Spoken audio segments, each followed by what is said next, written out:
বদলেছে। একসময় ভোটের প্রচারণা মানেই ছিল পাড়া মহল্লায় মাইকিং আর দেয়ালে দেয়ালে পোস্টারিং ও চিকা মারা, কিন্তু এই সময়ে দাঁড়িয়ে স্লোগান এখন শুধু রাজপথে নেই, তা বন্দী হয়েছে আমাদের 5 ইঞ্চির স্মার্টফোনের স্ক্রিনে।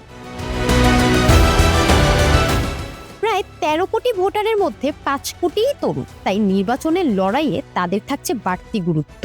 সেই গুরুত্বকে আরো বাড়িয়ে তুলেছে জুলাইয়ের গণ অভ্যুত্থান, কারণ এর নেতৃত্বে ছিলেন তরুণেরা। দুই মিলে ত্রয়োদশ জাতীয় সংসদ নির্বাচনের হার জিত তরুণ ও নতুন ভোটাররাই নির্ধারণ করে দেবে বলে মনে করা হচ্ছে।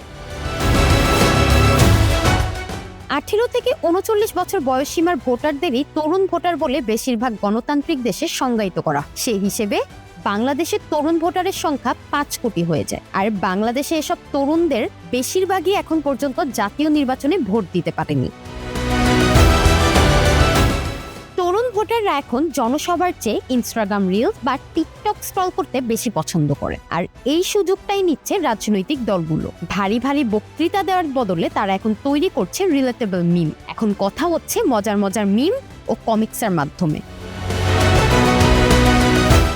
ফোর্বসের রিপোর্ট বলছে, মিম কালচার শুধু বিনোদন নয়, এটি ভোটারদের মতাদর্শ পরিবর্তনেরও ক্ষমতা রাখে। 2024-এর মার্কিন নির্বাচন থেকে শুরু করে বর্তমানের প্রতিটি ভোট যুদ্ধেই মিম হয়ে উঠেছে অন্যতম প্রধান হাতিয়ার। তবে বিশ্লেষকরা সতর্ক করে বলেন, সামাজিক যোগাযোগ মাধ্যম দিয়ে নির্বাচন ভোটারদের আকৃষ্ট করা যেমন সহজ, তেমনি অপতথ্য ও মিথ্যা তথ্যও ছড়ানো সহজ। তাই এ বিষয়ে সতর্কতা আবশ্যক।